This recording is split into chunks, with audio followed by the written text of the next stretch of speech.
नमस्कार। आप सभी प्रशिक्षुओं का Sai college of teachers training Unama के इस ऑनलाइन क्लास में स्वागत है। आज के क्लास में हम बात करने वाले हैं डीएलएड सेकेंड ईयर के पेपर कोड S5 के यूनिट 3 से। जैसा कि आप सभी जानते होंगे, पेपर कोड आपके S5 के यूनिट 3 में पढ़ना है विद्यालय में योग के बारे में। और हमने पिछले वीडियो में जाना था योग किसे कहते हैं, योग क्या है, योग की अवधारणा क्या है, योग की परिभाषा क्या है। हमने इसके बारे में लगातार पिछले वीडियो में बात कर रहे थे, चर्चा कर रहे थे। तो एक बहुत ही महत्वपूर्ण चीज़ है, वो ये है कि हम हर कोई कहते हैं कि यदि कोई कार्य हम कर रहे हैं, जैसे कि मैंने कहा था आपको योगाभ्यास करना चाहिए। आपको क्या करना चाहिए, आपको योगाभ्यास के जितने भी नियम हैं सबका पालन करना चाहिए। तो कहीं ना कहीं आपके मन में भी ये बातें हो कि आखिर इसका वैज्ञानिक आधार क्या है। होता है कि हम हर काम में जो काम हमें कहा जाता है उसमें हम वैज्ञानिक आधार ढूंढते हैं कि कोई हमको ये कार्य करने के लिए कह रहा है तो उसके पीछे एक साइंटिफिक रीजन क्या है। तो चलिए हम उसी टॉपिक को आज आप सभी के लिए लेकर आए हैं, यानी कि आपका टॉपिक है योगासनों का वैज्ञानिक आधार। आप सभी हेडिंग दे दीजिए, आप लिखें साइंटिफिक बेसिस ऑफ योगासन। हिंदी में आप लिखेंगे योगासनों का वैज्ञानिक आधार। आखिर वैज्ञानिक आधार क्या है, इसके बारे में हम विशेष रूप से आज के क्लास में चर्चा करेंगे, बात करेंगे। क्योंकि हम आप सभी की सुविधा के लिए से हम आप कह सकते हैं कि बिंदु वाइज या पॉइंट वाइज लिखवा देंगे, ताकि आप वीडियो के साथ साथ एक बेहतर नोट्स का भी निर्माण कर सकें, ताकि आप अपनी परीक्षा में भी ऐसे तरह का प्रश्न आते हैं या फिर यदि योगा के बारे में भी आपसे प्रश्न आते हैं तो उसी प्रश्न को आप और विस्तार से वर्णित करते हुए आप बता सकते हैं कि साइंटिफिक रीजन क्या है, योगाभ्यास करने से फायदे क्या होते हैं, साइंटिफिक रीजन क्या है, इसके बारे में भी आप बेहतर तरीके से बता सकते हैं, समझा सकते हैं। तो चलिए वीडियो को शुरू करते हैं और समझते हैं कि साइंटिफिक रीजन क्या है। तो आप सभी ने हेडिंग दे दिया होगा साइंटिफिक बेसिस ऑफ योगासन। चलिए इसमें आप लिखेंगे कि योग संबंधी व्यायाम से जो है शरीर के सभी संस्थान ठीक प्रकार से अपना कार्य करते हैं। शरीर के सभी संस्थान का अर्थ क्या हुआ, यानी कि शरीर के आपके जितने भी अंग हैं वो सभी बेहतर तरीके से काम करते हैं। जैसे कि आपका पाचन तंत्र हो गया, या फिर आपका श्वास नली हो गया, आपके फेफड़े हो गए। प्रत्येक काम जो है शरीर के कोई ऐसा काम नहीं हो जो कि आपके योगाभ्यास से बेहतर तरीके से काम नहीं करें। यदि कोई परेशानी भी आपको हो रही है, कोई अंग आपका बेहतर तरीके से काम नहीं कर रहा है, आप कंटिन्यू लगातार योगाभ्यास करते हैं तो कुछ बीमारियों से भी आप बचे रह सकते हैं। तो हम जानते हैं कि योगाभ्यास से हमें किन किन लाभों की प्राप्ति होती है, वो साइंटिफिक रीजन क्या है। तो जैसे मैंने कहा है कि हम इसे बिंदु वाइज समझेंगे, पॉइंट वाइज समझेंगे। तो आप क्या करेंगे, पहला तो स्टार दे सकते हैं या फिर पॉइंट देकर लिखेंगे, ठीक है ना। पहला में आप लिखेंगे कि फेफड़ों के फैलने एवं सिकुड़ने की शक्ति में वृद्धि होती है, जिससे हमारे फेफड़े में क्या होता है, और अधिक ऑक्सीजन पहुंचती है। फेफड़े यानी कि इसको इंग्लिश में लंग्स बोलते हैं। जो आपके लंग्स होते हैं, यानी कि जो आपके फेफड़े होते हैं, वो क्या करते हैं, आप सभी जानते होंगे कि जो सांस लेते हैं तो फैलते हैं और सिकुड़ते हैं। तो नॉर्मल हमारी जो सांस लेने की प्रक्रिया होती है वो क्या होती है, नॉर्मल एक सामान्य गति रूप में होती है। लेकिन जब हम योगाभ्यास करते हैं, बहुत ऐसे आसन है जिसमें हम क्या करते हैं, बहुत ज़्यादा सांस लेते हैं फिर उसको बाहर छोड़ते हैं। तो उस प्रक्रिया में क्या होता है, हमारे फेफड़े में जो है और अधिक ऑक्सीजन पहुंचती है, जिससे कि उसके फैलने एवं सिकुड़ने की जो शक्ति है उसमें वृद्धि होती है। ठीक है, चलिए ठीक है। आप लिखेंगे दूसरे बिंदु में, सेकेंड में आप लिखेंगे, सेकेंड स्टार बना दीजिए और सेकेंड में लिखिए कि रक्त की शुद्धि का कार्य भी बहुत अच्छी तरह से होता है, बहुत अच्छी तरीके से होता है भी लिख सकते हैं। योगाभ्यास से क्या होता है, आपको सेकेंड बिंदु में लिखना है कि रक्त की शुद्धि का जो कार्य है, यानी कि आपका जो ब्लड है, ब्लड को क्लीन करने का जो काम होता है, शुद्ध करने का काम होता है, वो भी बहुत ही अच्छी तरीके से संपन्न होता है। चलिए आपने दूसरा पॉइंट लिख लिया होगा, आप अब लिखिए तीसरे बिंदु में। तीसरा बिंदु में आप लिखेंगे कि इससे श्वास स्थिर एवं शांत रखने में भी हमें सहायता मिलती है। आप सभी यदि योगाभ्यास करते हैं, योगा करते हैं, तो आप यदि आप क्या कीजिए, ध्यान लगाइए। तो आप ध्यान लगाएंगे तो आप खुद महसूस करेंगे कि इससे जो आपके जो है श्वास जो है स्थिर हो गई, आपके मन को शांति मिलती है। तो इसका साइंटिफिक रीजन क्या है? योगाभ्यास करने से आपका सांस जो है श्वास स्थिर होता है एवं उसे शांत रखने में भी हमें सहायता मिलती है। चलिए इसके बाद आप लिखिए, चौथे बिंदु में लिखेंगे, आप स्टार देकर लिखेंगे इसके बाद कि योगाभ्यास से हृदय की गति स्वाभाविक बनी रहती है।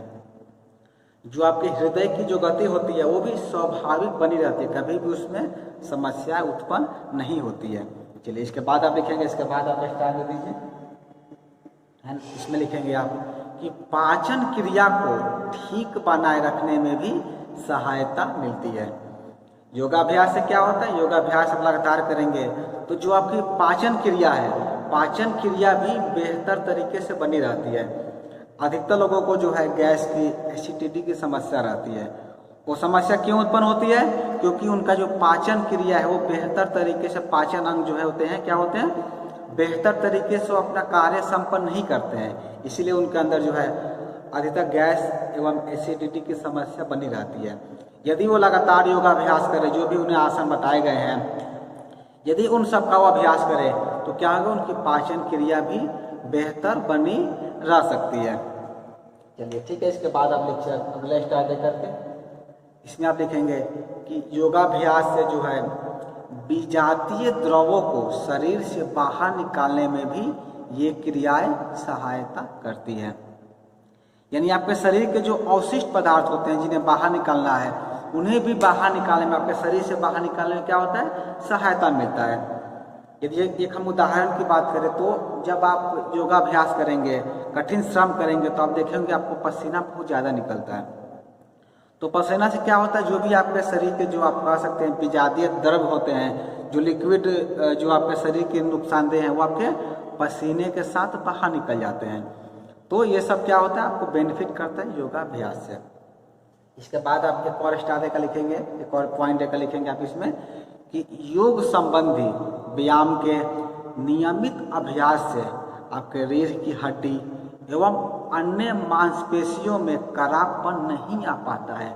वे स्वाभाविक रूप से लचीली एवं शक्तिशाली बनी रहती है। क्योंकि आप सभी जानते हो जो हमारी हड्डियां होती है क्या, वो लचीली होती है। और आप सभी शायद सुने भी होंगे कि जो चीज़ लचीला होता है वो जल्दी टूटता नहीं है। टूटता वही है जो कठोर होता है, हार्ड होता है। हम नियमित योगाभ्यास करेंगे तो क्या होगा, हमारी जो रीढ़ की हड्डी है या बाकी शरीर की जो हड्डियाँ है उसमें लचीलापन बना रहेगा, हमारी मांसपेशियों में जो करापन नहीं आ पाएगा। वे स्वाभाविक रूप से जैसा उन्हें होना चाहिए वैसा ही लगातार वो बनी रहेगी, जिससे कि हमारा शरीर जो है हमेशा शक्तिशाली और मजबूत बना रहेगा।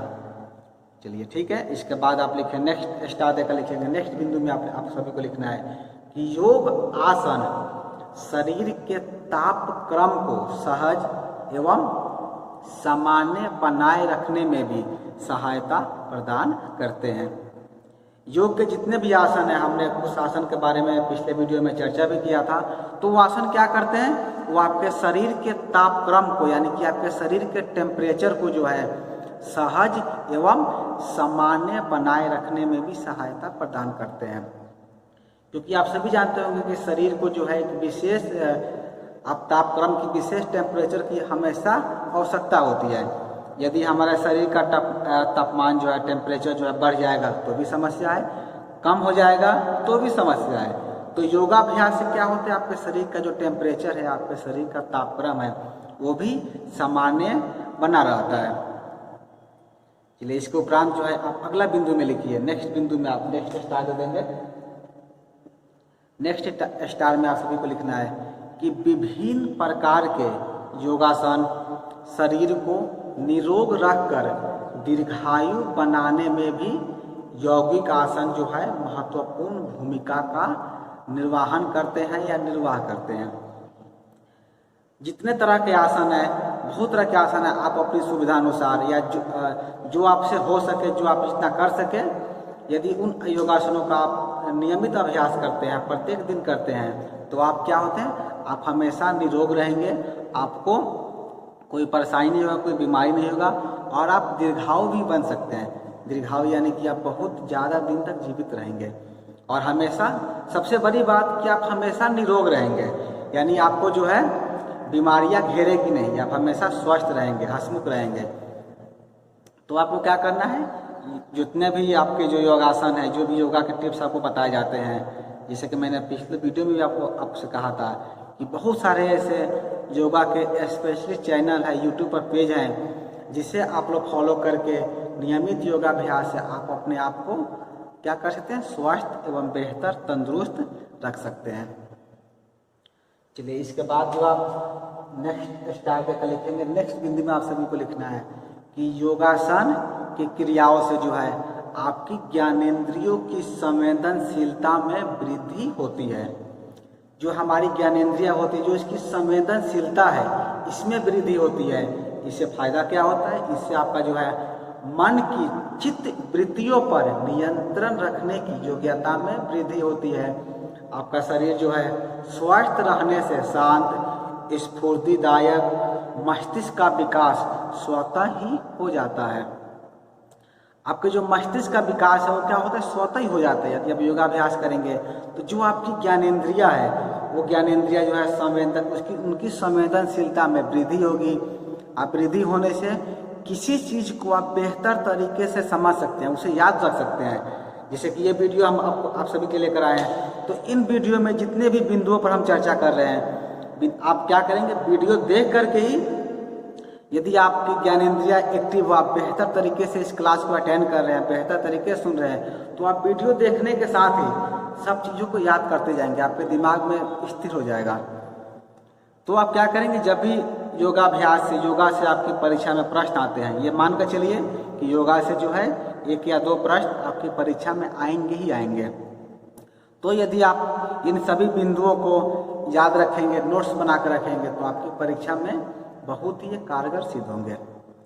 तो चलिए, आपने लिखा था इसमें कि वृद्धि होती है और शरीर जो है स्वस्थ रहने से, आपका शरीर यदि स्वस्थ रहेगा तो शांत, स्फूर्तिदायक और आपके मस्तिष्क का विकास स्वतः ही होने लगता है।